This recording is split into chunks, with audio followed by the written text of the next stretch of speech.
तो consumer behaviour theory, consumer behaviour theory के हिसाब से यूटिलिटी का मतलब क्या होता है? उपयोग करना। मतलब किसी चीज़ को आप जैसे घड़ी खरीदे तो घड़ी खरीद के उसका 1 साल यूज करके देखें कि भाई ये कैसा बिहेव हो रहा है, मतलब कंज्यूमर लोग बता रहा है उसके बारे में कि इसका यूटिलिटी कैसा है, इसी को बोलते हैं यूटिलिटी। समझ में आ रहा? तो इसके 2 अप्रोच है, एक कार्डिनल अप्रोच है, एक ऑर्डिनल अप्रोच है।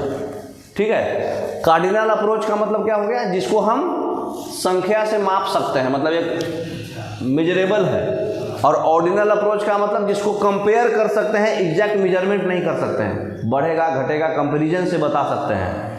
ठीक है, तो ऑर्डिनल अप्रोच और कार्डिनल अप्रोच। कार्डिनल मतलब कार्डिनल नंबर, नंबर से जिसको नाप सकते हैं, और ऑर्डिनल मतलब जिसको सिर्फ कंपेयर कर सकते हैं, तुलना कर सकते हैं, है ना। नेक्स्ट, तो कंज्यूमर का बिहेवियर थ्योरी है कार्डिनल अप्रोच और ऑर्डिनल अप्रोच, समझ रहे। नेक्स्ट, तो कार्डिनल अप्रोच को जो खोज किया था उसका नाम था अल्फ्रेड मार्शल, और ऑर्डिनल अप्रोच का जो खोज किया था उसका नाम था हिक्स एंड एलन, है ना।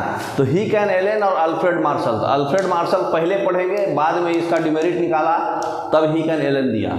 तो पहले हम लोग कार्डिनल अप्रोच पढ़ेंगे अल्फ्रेड मार्शल का। ठीक है, नेक्स्ट, तो देखिए यूटिलिटी जो है, कोई भी इंसान जो है अल्फ्रेड मार्शल के बारे में पढ़ रहा है, तो यूटिलिटी क्या बोल रहा है कि जो कमोडिटी है उसका सेटिस्फाइंग पावर चाहता है। ठीक है, जो हम सामान बनाए तो कंज्यूमर्स का बिहेवियर कैसा रहा हमारे सामान के प्रति, सेटिस्फाइड हुआ कि नहीं हुआ, है ना।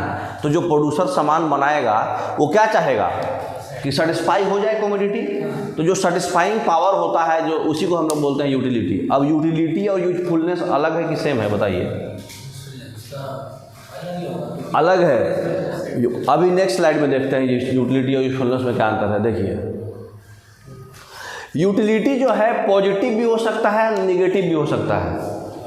कोई भी सामान ले लीजिए, जैसे मान लीजिए मिल्क है, मिल्क जो है हम लोग यूज करेंगे तो फायदा करेगा हेल्थ के लिए, अगर उसमें इंटरेस्ट है तो। लेकिन कोई भी सामान, जैसे यूटिलिटी के बारे में बोला गया है कि कोई भी कमोडिटी जो है सेटिस्फाई कर दे रहा है तो वो यूटिलिटी कहलाएगा। सेटिस्फाई कर दे रहा है कंज्यूमर को। तो भाई बहुत सारे लोग ऐसा है, मालूम है कि लीकर पीने से चाहे स्मोकिंग करने से हमको नुकसान होगा, है ना, मतलब नाली में गिर जाएंगे, घर परिवार में लड़ाई झगड़ा होगा, है ना, हमारा लीवर खराब हो जाएगा, लंग्स खराब हो जाएगा। लेकिन फिर भी लोग क्यों पीते हैं? क्योंकि उसके बॉडी को सेटिस्फाई कर रहा हो, है ना। अब जो स्मोकर लोग हैं वो स्मोकिंग क्यों करेंगे? क्योंकि उनको बॉडी को सेटिस्फाई कर रहा है। ऐसा तो नहीं है कि किसी को पता नहीं रहेगा कि हाँ इसका खराबी होता है नहीं होता है। ऐसा तो नहीं है कि हाँ जो दारू पीते हैं 60 रुपया 90 मार लिए तो उसको मालूम नहीं है क्या कि ये चीज़ का हमको नुकसान करेगा। मालूम है, लेकिन उसको वो सेटिस्फाई कर दे रहा है। तो यूटिलिटी जो होता है नेगेटिव भी हो सकता है, पॉजिटिव भी हो सकता है। ठीक है, अब कौन से नाला में लैंड करेंगे पीने के बाद उनको ही पता है, घर जाके कितना लड़ाई झगड़ा होगा उनको ही पता है, लेकिन फिर भी वो डेली पिएंगे क्योंकि उनके बॉडी को सेटिस्फाई कर रहा है। स्मोकिंग डेली करेंगे, उसको सेटिस्फाई कर रहा है। तो ये निगेटिव भी हो सकता है, पॉजिटिव भी हो सकता है। लेकिन यूजफुलनेस कब कहेंगे? सिर्फ और सिर्फ पॉजिटिव होगा तभी यूजफुलनेस कहलाएगा, ये हमारे लिए यूजफुल रहा, है ना। तो यही अंतर है दोनों में। सिर्फ सेटिस्फाई कर दिया तो यूटिलिटी है, हाँ, सिर्फ कंज्यूमर को सेटिस्फाई कर दिया। ठीक, नेक्स्ट, तो ये सिर्फ और सिर्फ क्या होगा? पॉजिटिव अप्रोच होगा। मतलब ये सेटिस्फाई के साथ साथ फायदेमंद होना चाहिए, हाँ, तभी ना पॉजिटिव होगा ना ये। और यूटिलिटी क्या है? सिर्फ कमोडिटी जो है कंज्यूमर जिस ओरिएंटेशन से वो बनाया हुआ है। जैसे मान लीजिए हम दारू बनाए, तो हम दारू जो कमोडिटी बनाया, हमको दारू इस पर्पज़ से बनाए कि सामने वाले को सेटिस्फाई कर देना है। तो उसमें अल्कोहल का परसेंटेज जितना डालना था डाल दिए, तो उसको सेटिस्फाई कर दिया। कंज्यूमर का बिहेवियर क्या आया कि हाँ भाई बढ़िया माल था, है कि नहीं। तो अगर कंज्यूमर सेटिस्फाई हो गया, मतलब कंज्यूमर का बिहेवियर वो सेटिस्फाई हो गया, तो हाँ यूटिलिटी इसका ठीक ठाक है ना। लेकिन अगर यूजफुलनेस कब होगा? जब वो कंज्यूमर को पॉजिटिव इफेक्ट दे रहा है। यहाँ पे इफेक्ट नहीं है, यहाँ पे इफेक्ट है। समझ में आ रहा? नेक्स्ट, अब देखिए, every usefulness has utility but every utility is not usefulness. समझ में आ रहा बात? जितना भी यूजफुलनेस चीज़ होगा उसका यूटिलिटी होगा, क्योंकि यूटिलिटी तो पॉजिटिव नेगेटिव दोनों होता है। तो यूजफुलनेस जो है पॉजिटिव होगा, ये पॉजिटिव निगेटिव दोनों होगा, तो प्रत्येक पॉजिटिव वाला पॉजिटिव निगेटिव दोनों में आएगा। तो प्रत्येक यूजफुलनेस जो है यूटिलिटी है, लेकिन प्रत्येक यूटिलिटी यूजफुल नहीं होगा ना। दारू पीने वाला, स्मोकर, ड्रिंकर, ये सब यूजफुलनेस नहीं कहलाएगा। तो every utility is not usefulness, है ना। हाँ, लेकिन एवरी यूजफुलनेस इज यूटिलिटी, मतलब ये बाप है, ये बेटा है, ठीक है। नेक्स्ट, तो समझ गई बात। नेक्स्ट, अब जाइए, यूटिलिटी को हम लोग कार्डिनली मेजर्ड कर सकते हैं। जैसे एक गिलास मिल्क है तो उसका दाम जो है 10 रुपया होगा, ये अल्फ्रेड मार्शल साहब बता सकते हैं। हाँ, अल्फ्रेड मार्शल के अनुसार, लेकिन ये एक्चुअली मेजरमेंट नहीं कर सकते आप। तो मान लीजिए जम्मू कश्मीर में एक गिलास मिल्क का दाम अलग होगा और हमारे घर में अलग होगा, हर एक जगह अलग अलग होगा। कंपेयर कर सकते हैं, मेजर नहीं कर सकते। लेकिन अल्फ्रेड मार्शल का कहना था कि भाई हम एक गिलास मिल्क पिएंगे तो हमको पता है कि एक गिलास का दाम रेट कितना होगा।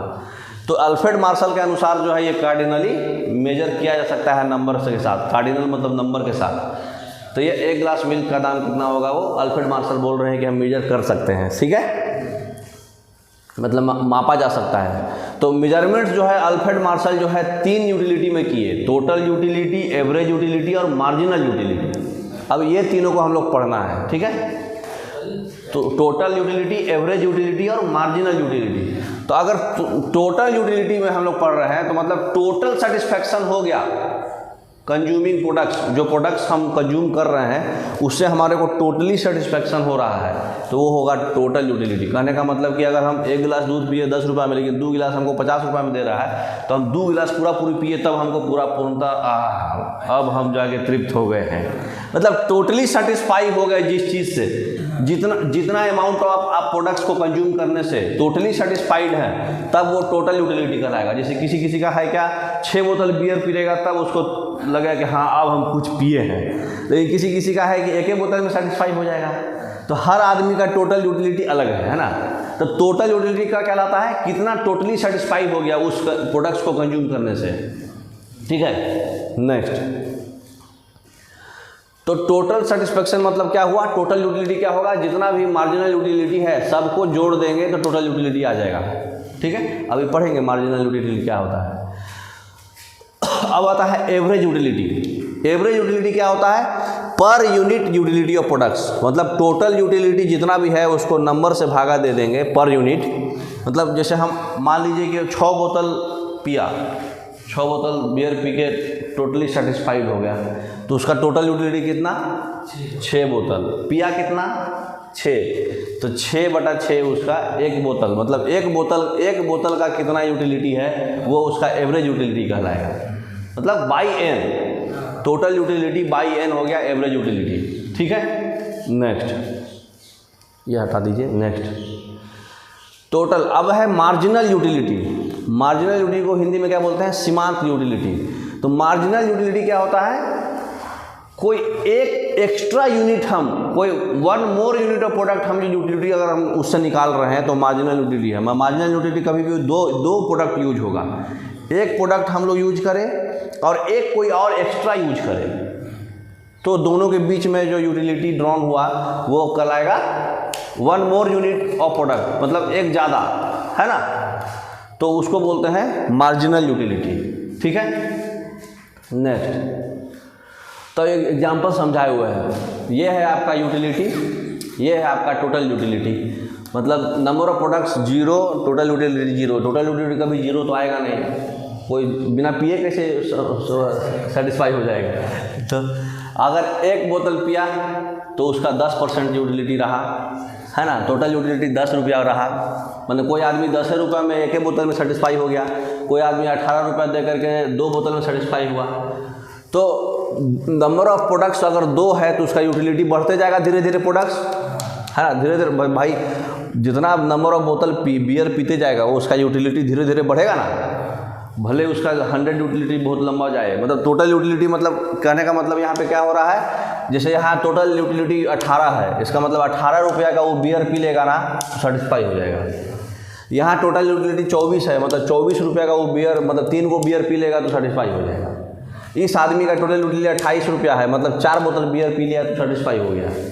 तो टोटल यूटिलिटी तो समझ में आ रहा है। एवरेज यूटिलिटी तो कुछ नहीं है, डिवाइड में नंबर से खाली भागा दे तो जीरो तो कुछ आएगा नहीं। 10/1 10, 18/2 9, 24/3 8 8 ये हो गया। तो एवरेज यूटिलिटी तो ठीक है। अब आ जाओ मार्जिनल यूटिलिटी। मार्जिनल यूटिलिटी क्या होता है? टोटल यूटिलिटी माइनस उसका एक कम वाला, माने एक एक्स्ट्रा प्रोडक्ट यूज कर रहा था ना ये, तो एक प्रोडक्ट इसमें से हम कमा देंगे। तो जो जैसे कहने का मतलब कि क्या बोलते हैं, एक्स्ट्रा कितना हुआ, जैसे पहला वाला आदमी जो है 10, पहला वाला नंबर पे 10 यूटिलिटी था, दूसरा वाले नंबर पे 18 यूटिलिटी है, तो एक्स्ट्रा कितना गया? 8। तो पहला वाले का 0 से 10 एक्स्ट्रा कितना गया? 10, तो उसका मार्जिनल यूटिलिटी हो गया 10। अब अगले वाले में 1 से 2 में टोटल यूटिलिटी का डिफरेंस कितना गया? 8, तो उसका मार्जिनल यूटिलिटी हो गया 8। हाँ, अगले तीसरे वाले में 18 से 24 हुआ, कितना का डिफरेंस गया? 6, तो उसका मार्जिनल यूटिलिटी 6। मतलब पीछे वाले से माइनस करेंगे जो आएगा वही मार्जिनल यूटिलिटी होगा, क्योंकि एक एक्स्ट्रा प्रोडक्ट यूज कर रहा है ना, पीछे वाला यूज कर रहा होगा। तो मार्जिनल यूटिलिटी क्या होता है? TU माने टोटल nth वाला जो टोटल यूटिलिटी और n-1 वाले का टोटल यूटिलिटी, दोनों का डिफरेंस जो होगा मार्जिनल यूटिलिटी बताएगा, है ना। जैसे तीसरा का टोटल यूटिलिटी माइनस दूसरा नंबर का टोटल यूटिलिटी, जो डिफरेंस होगा वो मार्जिनल यूटिलिटी बताएगा। अब इसको क्या किए हम? ग्राफ पे प्लॉट किए, ठीक है। नेक्स्ट ग्राफ पे प्लॉट किए, इसके और एक्स्ट्रा लो, दिख नहीं रहा, लाल कलर है। हाँ, अब देखिए यहाँ पे हम ग्राफ प्लॉट किए, तो ये जो हम है हमारा ये टोटल यूटिलिटी आया। हाँ, टोटल यूटिलिटी जो है उसका पैटर्न जो है इस तरह से आता है, तो ये आपको याद रखना है, ठीक है। नंबर यहाँ है ना, और ये जो है टोटल यूटिलिटी हो चाहे मार्जिनल हो चाहे एवरेज हो, इधर रख रहे हैं। तो पहला वाला ग्राफ किसका है? टोटल यूटिलिटी का। तो यहाँ पे टोटल यूटिलिटी रखा हुआ है इस वाले में। तो टोटल यूटिलिटी का ग्राफ जो है कैसा आएगा? हाइपरबोलिक, है ना। अच्छा, तो टोटल यूटिलिटी ऐसा आया, मतलब माइंड सेट कर लीजिए कैसा आएगा, क्योंकि ग्राफ से बहुत दबा के क्वेश्चन आता है, अभी बताएंगे कैसा क्वेश्चन आएगा। ऐसा आया। अगला जो है एवरेज यूटिलिटी। एवरेज यूटिलिटी जो है क्या करेंगे? घटते ही और जा रहा है, और टोटल यूटिलिटी भी घटते हुए जा रहा है, ठीक है। हाँ, एवरेज यूटिलिटी क्यों निगेटिव नहीं आया? क्योंकि एवरेज यूटिलिटी में डिवाइड बाई n है। कोई भी चीज़ को अगर n से डिवाइड करिएगा तो कभी भी निगेटिव होगा। कोई भी नंबर ऑफ यूटिलिटी हो, अगर TU को हम n से डिवाइड करेंगे तो कभी भी नंबर निगेटिव नहीं आएगा। लेकिन टोटल यूटिलिटी जो है जहाँ कट रहा है, 0 भी हो सकता है और निगेटिव भी हो सकता है। तो टोटल यूटिलिटी निगेटिव भी हो सकता है, मतलब हो सकता है कि कोई है, अरे सॉरी, टोटल यूटिलिटी तो कभी भी निगेटिव नहीं होगा। अभी बोले ना कि बिना बोतल पिए तुम सेटिस्फाई हो जाएंगे क्या? तो टोटल यूटिलिटी क्या होता है कि आप कितना बोतल बियर पिए कि आप सेटिस्फाई हो गए, है ना। 10 बोतल पिए तो उसका टोटल यूटिलिटी 10 है ना।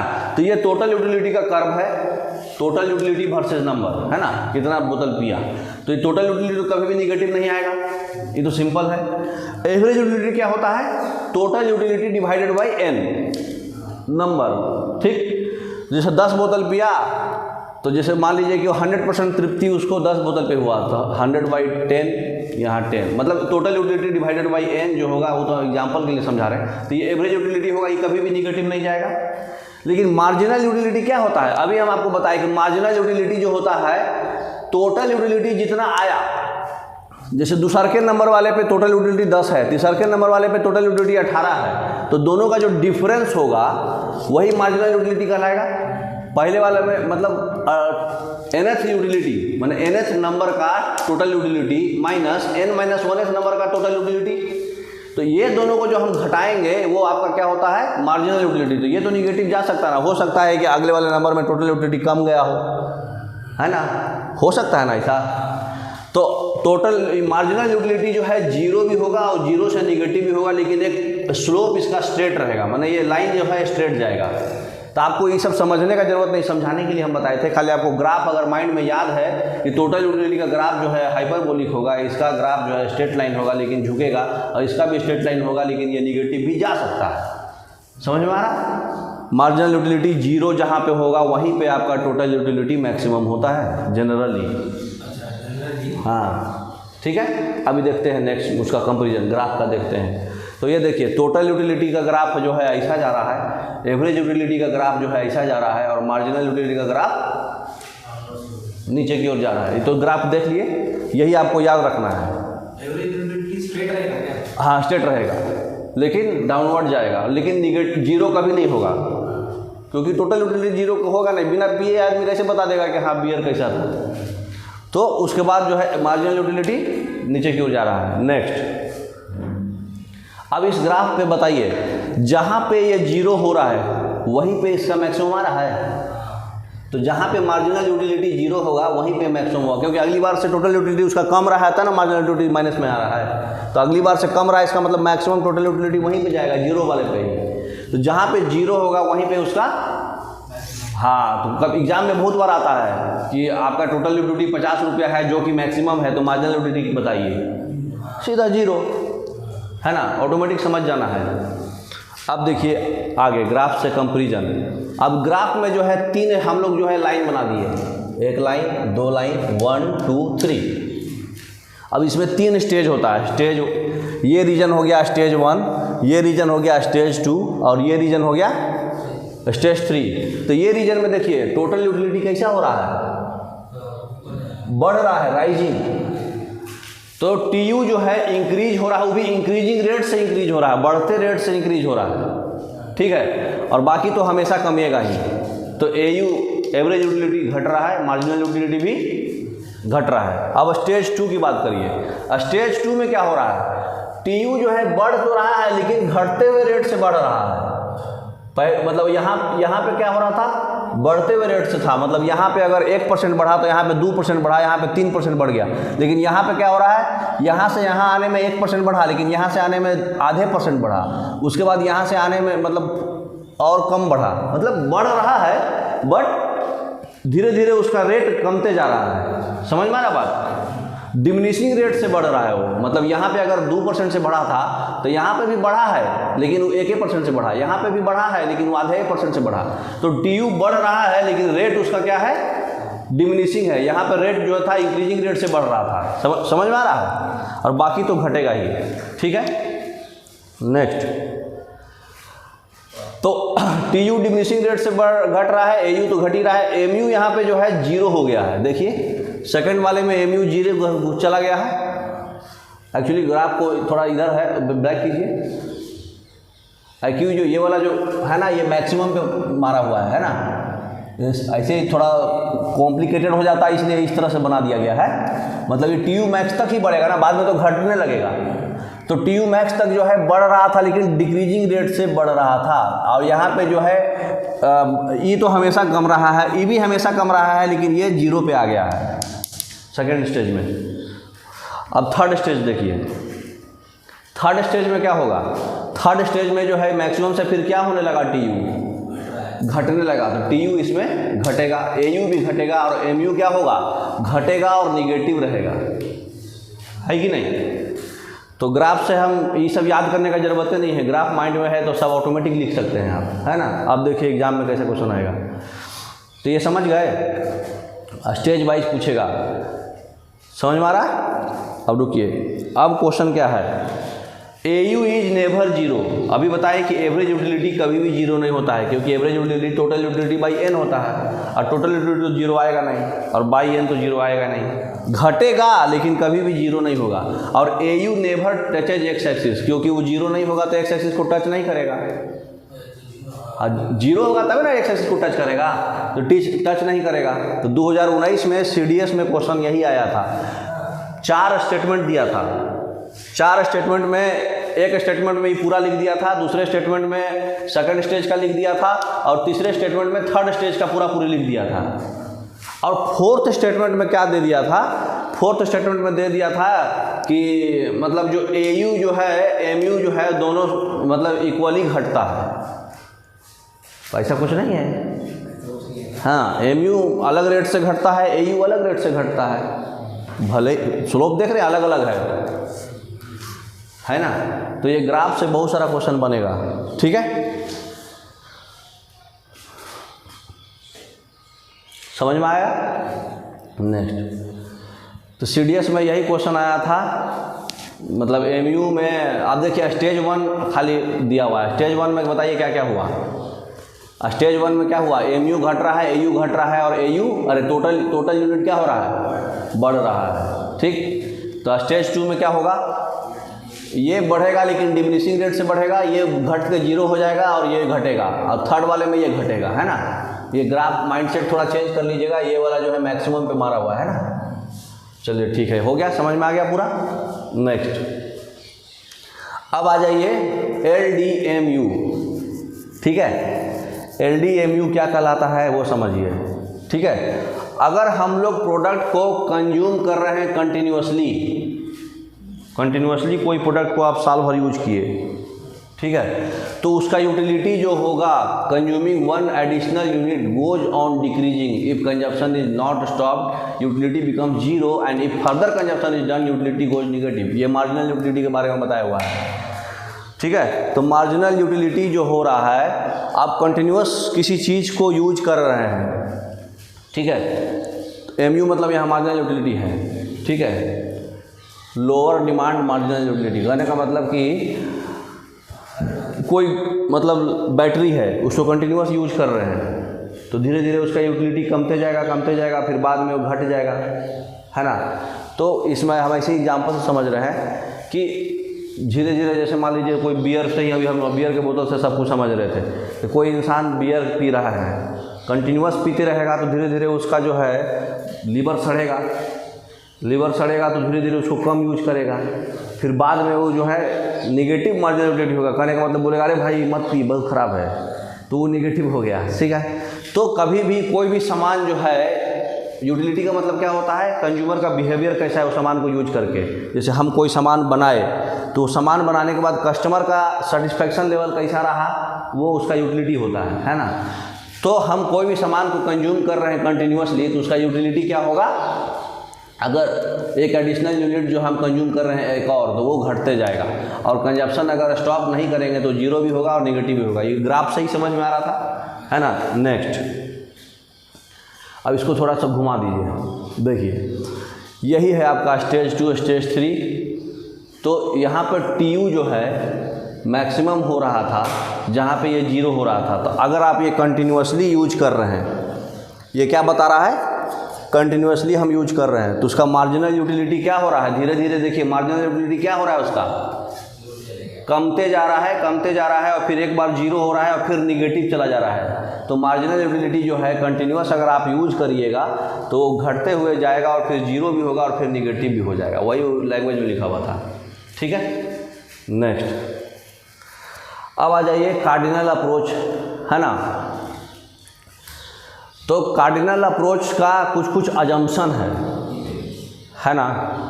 तो डिमेरिट्स है, सॉरी अजम्पशन तो हो गया, डिमेरिट्स है। तो कार्डिनल अप्रोच का डिमेरिट्स क्या क्या है, कौन दिए थे कार्डिनल अप्रोच, अल्फ्रेड मार्शल, है ना। अल्फ्रेड मार्शल, अभी कार्डिनल अप्रोच ही हम लोग पढ़ रहे हैं, जो ग्राफ पढ़े वो कौन बनाया था, अल्फ्रेड मार्शल। तो अल्फ्रेड मार्शल का जो है कुछ कमियां हैं। एक जो कमियां हैं कि कंटिन्यूस कंजप्शन माना था, ये कंटिन्यूस कंजप्शन जरूरी नहीं है कि हो कोई भी सामान का, तो कंटिन्यूस कंजप्शन जो है ये। दूसरा, प्रोडक्ट्स जो है यूजुअली नॉट कंज्यूम इंडिविजुअली, ये माना था, एक ही सामान को लेके बनाया था ग्राफ सारा, एक ही सामान का ना लिया था, नंबर 1 हुआ, 2 हुआ, 3 हुआ, है ना। तो एक जरूरी नहीं है कि जो प्रोडक्ट जो है कोई एक ही आदमी यूज करे, बहुत आदमी यूज कर सकता है। तो प्रोडक्ट्स जो है ये इंडिविजुअली कंज्यूम करके माना था। और तीसरा क्या था, यूटिलिटी जो है पैसे में आप नहीं नाप सकते हैं, इसको हम कंपेयर कर सकते हैं, ये नाप दिया था। अब ज़रूरी थोड़ी है कि हाँ मिल्क, एक गिलास मिल्क का दाम ही 10 रुपया बोला तो उसका दाम 10 ही रुपया हो। अलग अलग जगह अलग अलग रुपया रहता है, हर सामान का अलग रेट रहता है हर अलग अलग जगह पे। तो कोई भी आइटम्स का जो रेट है वो फिक्स नहीं रहता है, पैसे से आप उसको कंपेयर मतलब बता नहीं सकते कि हाँ ये इतने का होगा। हर घड़ी का क्वालिटी अलग है, हर घड़ी अलग अलग रेट पे मिलेगा। तो यूटिलिटी जो है रुपीज़ में नहीं बताया जा सकता है, ये कंपेयर किया जा सकता है ना। तो ये 3 इनका डिमेरिट था। ये अजम्पशन भी आप इसमें बोल सकते हैं कि अजम किया था कि कंटिन्यूस कंजप्शन है, ये अज्यूम किया था कि इंडिविजुअली हम ले रहे हैं, ये अज्यूम किया था कि मेजर कर सकते हैं रुपया में, है ना। ये 3 इनका अजम्पशन भी है और डिमेरिट भी है, जो बोलो, है ना। नेक्स्ट, अब यही अजम्पशंस को, हाँ, ये जो law of diminishing marginal utility जो कौन दिया, मार्जिनल यूटिलिटी जो डिमिनिश होते जा रहा है, ये कौन दिया है, अल्फ्रेड मार्शल। तो इसमें जो है ये जो लॉ है, ये लॉ 3 चीज़ पे नहीं फॉलो करता है, पैसे पे, बेसिक गुड्स पे और प्यार पे। इनका कहने का मतलब क्या है कि जैसे जैसे आप यूज लॉ LDMU क्या है, law of diminishing marginal utility. तो LDMU कहने का मतलब ये क्या बोले कि कोई भी सामान को अब ज़्यादा यूज कीजिएगा तो धीरे धीरे वो कमते जाएगा और फिर निगेटिव हो जाएगा। तो मतलब ऐसा होता है क्या प्यार में कि ज़्यादा प्यार होते जाएगा, ज़्यादा उसके साथ रहिएगा तो धीरे धीरे कमते जाएगा और फिर निगेटिव हो जाएगा, प्यार से नफरत हो जाएगा। होता है, बट ट्रू लव में नहीं होता है। ट्रू लव में ऐसा नहीं होता है ना। अब बेसिक गुड्स है, जैसे नमक है, अब नमक को आप कंटिन्यूअस यूज कीजिएगा तो धीरे धीरे नमक कम यूज करने लगेगा। जो चीज़ बेसिक गुड्स वो चीज़ होता है जो डेली यूज में होता है, तो वो यूज में तो ऐसा नहीं है कि कमते चल जाएगा। और मनी भी है, पैसा भी है, ऐसा थोड़ी है कि डेली आप पैसा खर्चा कीजिएगा तो मतलब कमते जाएगा, बाद में निगेटिव हो जाएगा। वो लोन वो अलग मामला है। लेकिन मतलब अगर आप कमा रहे हैं साथ साथ, मतलब मनी पे भी ये काम नहीं करेगा। मनी कहने का मतलब कि मनी का इस्तेमाल आप रेगुलर करते रहिएगा, चाहे ज्ञान बांटते रहिएगा तो कमते जाएगा है। तो हर एक चीज़ ज़रूरी नहीं है कि जो आप कंटिन्यूअस यूज कर रहे हैं तो वो कमते जाएगा, फिर जीरो होगा और फिर अपोजिट रिएक्शन होने लगेगा। तो ये मतलब ख़राब वाला लव में होगा, साथ में रहते रहते बोर हो जाएगा, फिर नफरत हो जाएगा। तो ये ट्रू लव में नहीं होगा। ठीक है, तो ये सब जो है मार्जिनल यूटिलिटी जो है कलयुग के लव में हो सकता है। मार्जिनल यूटिलिटी जो है ये 3 चीज़ पे फॉलो नहीं होगा। मार्जिनल यूटिलिटी का डिमिनिशिंग थ्योरी है ना। नेक्स्ट, अब दूसरे साहब आए Hicks and Allen. Hicks and Allen क्या बोले, वो कार्डिनल अप्रोच बोले थे कि भाई धीरे धीरे वो नंबर से हम काउंट कर सकते हैं। ये बोले ऑर्डिनल अप्रोच, यूटिलिटी जो है हम रैंक नहीं कर सकते, बता नहीं सकते, पैसे से नहीं बता सकते, काउंट नहीं कर सकते, उसको हम सिर्फ कंपेयर कर सकते हैं। ये कौन बोले, एलन एंड हिक्स। तो एलन एंड हिक्स बोले कि सेम सेटिस्फैक्शन जो है 2 प्रोडक्ट दे सकता है। 2 प्रोडक्ट यूज करेंगे, अगर हम एक आदमी एप्पल खा रहा है, एक आदमी बनाना खा रहा है, तो हो सकता है कि 10 एप्पल जितना प्रोडक्ट सेटिस्फैक्शन दे रहा है किसी को, हो सकता है कि एक ही एप्पल में वो एक ही बनाना में उसको उतना सेटिस्फैक्शन मिल जाए। तो ये 2 चीज़ का कंपेयर करके बताए। ठीक है, आगे पढ़ते हैं क्या किए। ये एक कर्व बनाए, ठीक है, बनाना और एप्पल दोनों प्रोडक्ट का अलग से कर्व बनाए, उसका यूटिलिटी चेक किए, तो उसका जो है कर्व जो है हाइपरबोला आया। हाइपरबोला किसको बोलते हैं, जिसका लास्ट वाला पोर्ट जो है अपवर्ड हो, लास्ट वाला अपवर्ड हो, उसको हाइपरबोला बोलते हैं। ठीक है, तो लास्ट वाला जो है अपवर्ड की ओर दिख रहा है ना, ये इसका भी लास्ट वाला अपवर्ड है। तो ये हाइपरबोला कर्व आया। इस कर्व को बोला गया इनडिफरेंस कर्व। कौन सा कर्व, इनडिफरेंस कर्व। तो दो समान पे अगर यूटिलिटी कर्व बनाएंगे तो ये हाइपरबोलिक आएगा, और जो कर्व आएगा उसको क्या बोलते हैं, इनडिफरेंस कर्व। उनका कर्व कैसा था, टोटल यूटिलिटी, हाँ, पैराबोलिक ऐसे, और फिर नीचे और नीचे 3 को था, टोटल यूटिलिटी, एवरेज यूटिलिटी और मार्जिनल यूटिलिटी। इनका अकेला एक ही है लेकिन हाइपरबोलिक है। ठीक, नेक्स्ट, तो ग्राफिकल रिप्रेजेंटेशन इनडिफरेंस कर्व किसको बोलते हैं, various combination of consumption of 2 product लिए अलग अलग तरीका से, तो इक्वल लेवल ऑफ सेटिस्फैक्शन जहाँ जहाँ दिया उस कर्व को जो बनाए वो हमारा हाइपरबोलिक कर्व है, इनडिफरेंस कर्व है, जो कर्व अभी आया है ना।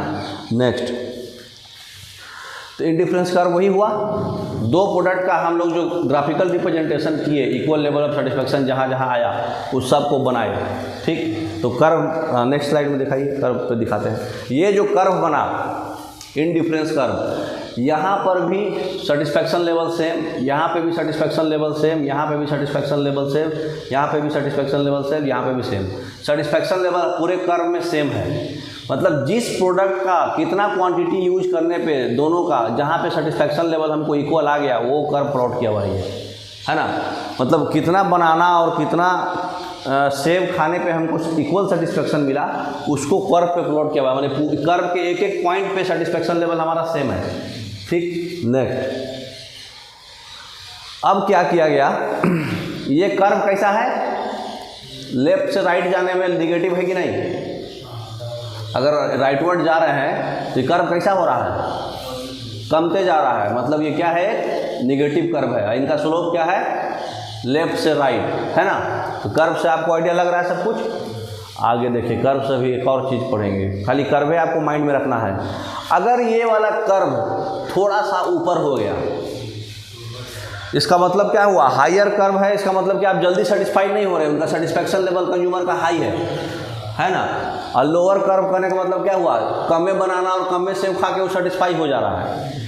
तो लाल वाला जो है उसका सेटिस्फैक्शन लेवल कम है, ये ओरिजिनल सेटिस्फैक्शन लेवल है, और राइट बढ़ गया, इसका मतलब सेटिस्फैक्शन लेवल बढ़ा हुआ है। तो हायर आईसी मतलब हायर इनडिफरेंस कर्व बता रहा है कि उसका सेटिस्फैक्शन हायर है, लोअर इनडिफरेंस कर्व बता रहा है कि सेटिस्फैक्शन लोअर है। अब दो कर्व कभी कट सकता है क्या, नहीं, बताइए क्यों, क्योंकि यहाँ से जितना ये गैप हो रहा है उतना उसका क्या है, सेटिस्फैक्शन लेवल बढ़ा है।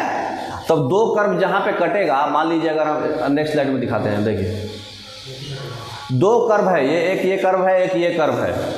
अब हम आपको बताए हैं कि हर एक पॉइंट पे सेटिस्फैक्शन लेवल सेम है, तो अगले वाले का सेटिस्फैक्शन लेवल यहाँ से थोड़ा सा बढ़ा है, लेकिन यहाँ पॉइंट पे बताइए सेटिस्फैक्शन लेवल सेम कैसे आ गया। ये अलग माने इसका सेटिस्फैक्शन लेवल 10 है, इसका सेटिस्फैक्शन लेवल 5 है, तो 5 और 10 कभी इक्वल हो ही नहीं सकता है, तो कभी भी नहीं कटेगा कर्व। समझ में आया बात, ये नहीं होगा। हम ये समझाने के लिए बताए हैं, ये दो कर्व जो है, दो इनडिफरेंस कर्व, हर एक दो बॉडी का इनडिफरेंस कर्व का सेटिस्फैक्शन लेवल कर्व जो है अलग अलग होगा, ये गलत है, ऐसा कभी पॉसिबल नहीं है। अच्छा, जीरो हो सकता है क्या, इसमें सट सकता है क्या, एक्स एक्सिस में कभी ऐसा बिना यूज किए आप सेटिस्फैक्शन लेवल कैसे बताएगा आदमी। तो सेटिस्फैक्शन लेवल जो है कुछ ना कुछ तो यूज होगा ना। अब बिना केला खाए बता सकते हैं कि केला कैसा है, तो कभी भी एक्स एक्सिस को ये टच नहीं करेगा, वाई एक्सिस को टच नहीं करेगा। समझ में आ रहा, तो ये सब प्रॉपर्टी में क्वेश्चन आता है, समझ में आ रहा ना। तो ये आपका ध्यान रखिएगा, लोअर सेटिस्फैक्शन लेवल है या हायर सेटिस्फैक्शन लेवल है। नेक्स्ट, तो two IC curve, two indifference curve जो है कभी भी इंटरसेक्ट नहीं करेगा, ठीक है ना। नेक्स्ट, बैक ऊपर क्या लिखा हुआ है, IC curve never touches any of the axis, ना एक्स एक्सिस को टच करेगा ना वाई एक्सिस को टच करेगा। समझ में आ रहा बात, बता चुके हैं। नेक्स्ट, तो समझ गए पूरा। Next, marginal rate of substitution. अब हम लोग को पढ़ना है मार्जिनल रेट ऑफ सब्स्टिट्यूशन। जैसे मान लीजिए एप्पल जो है 10 एप्पल खाने का जो बराबर जो है एक बनाना खाए तो हमको वही सेटिस्फैक्शन मिला, अगली बार जो है 9 खाए और इसको 3 खाए तो वही सेटिस्फैक्शन मिला। तो दोनों में डिफरेंस कितना का है, 1 का, और यहाँ डिफरेंस कितना का है, 2 का। तो मार्जिनल रेट ऑफ सब्स्टिट्यूशन क्या होता है कि दोनों में जो मतलब नीचे की ओर हम जाते जा रहे हैं, तो हर एक बनाना में कितना, अरे हर एक एप्पल कम करने में कितना बनाना एक्स्ट्रा खाना पड़ा, वो मार्जिनल रेट ऑफ सब्स्टिट्यूशन होगा। मतलब इसमें कितना होगा, 2, इसमें 5, इसमें 8, इसमें 4 और इसमें 5। मतलब हर एक कम करने पे हमारा कितना बढ़ गया, हाँ, वो मार्जिनल रेट ऑफ सब्स्टिट्यूशन होता है, ठीक है। नेक्स्ट, तो मार्जिनल रेट ऑफ सब्स्टिट्यूशन को अगर हम डिफाइन करना चाहें तो क्या बोलेंगे, it is the rate at which one product is foregone to consume another product. कितना रेट से हम एक प्रोडक्ट अगर हमको कम मिल रहा है तो दूसरा प्रोडक्ट हम कितना एक्स्ट्रा खाएंगे, वो रेट कितना रेट से एक्स्ट्रा खाएंगे वो होता है मार्जिनल रेट ऑफ सब्स्टिट्यूशन। मतलब अगर एप्पल हमको एक कम मिल रहा है तो हम केला कितना खाएंगे, है ना, एक्स्ट्रा, वो मार्जिनल रेट ऑफ सब्स्टिट्यूशन होता है, ठीक है।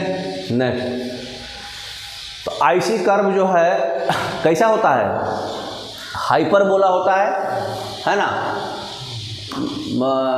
क्या लिखा हुआ है, हाँ, हाइपरबोला फॉर्मेशन होता है और ये कन्वेक्स होता है। शेप दिख रहा है ना आपको, ओरिजिन कन्वेक्स होता है, मतलब लेफ्ट से राइट अगर देखिएगा तो कन्वेक्स शेप दिख रहा है ना, तो इस पर भी एग्जाम में आते रहता है, इसलिए बता दिया गया है। अच्छा, आईसी कर्व का अजम्पशन क्या क्या लिया गया है, दोनों प्रोडक्ट का जो सप्लाई है वो चेंज नहीं होना चाहिए। अब जैसे हम बता दिए ना कि हाँ भाई 10 एप्पल और 7 बनाना खाएगा तो उसका सेटिस्फैक्शन लेवल सेम हो जाएगा, तो दोनों प्रोडक्ट का सप्लाई चेंज नहीं करना है, 10 और 7 लेके बनाया गया है। तो सप्लाई जो है कांस्टेंट रखना है, तब ये बना है ना। तो बस नेक्स्ट दूसरा, टेस्ट और प्रेफरेंस कांस्टेंट होना चाहिए। अब ऐसा नहीं है बोले नहीं नहीं हमको तो अब केला पसंद नहीं आ रहा, अब हम चेंज करते हैं, हम कुछ और खाएंगे। तो टेस्ट कांस्टेंट रखना है, प्रेफरेंस भी कांस्टेंट रखना है। दो प्रोडक्ट लिए हैं, वही 2 प्रोडक्ट हमारा टेस्ट प्रेफरेंस सेम रखना है भाई। उतना ही खाने के बाद हमको सेटिस्फेक्शन लेवल मिल गया है ना। तो बस यही एजम्पशन है आपका। नहीं कंप्लीट हो गया, समझ गए। अच्छे से इस पे क्वेश्चंस लगाइएगा तो ज़्यादा क्लैरिटी और मिलेगा। ठीक है, ओके, थैंक यू।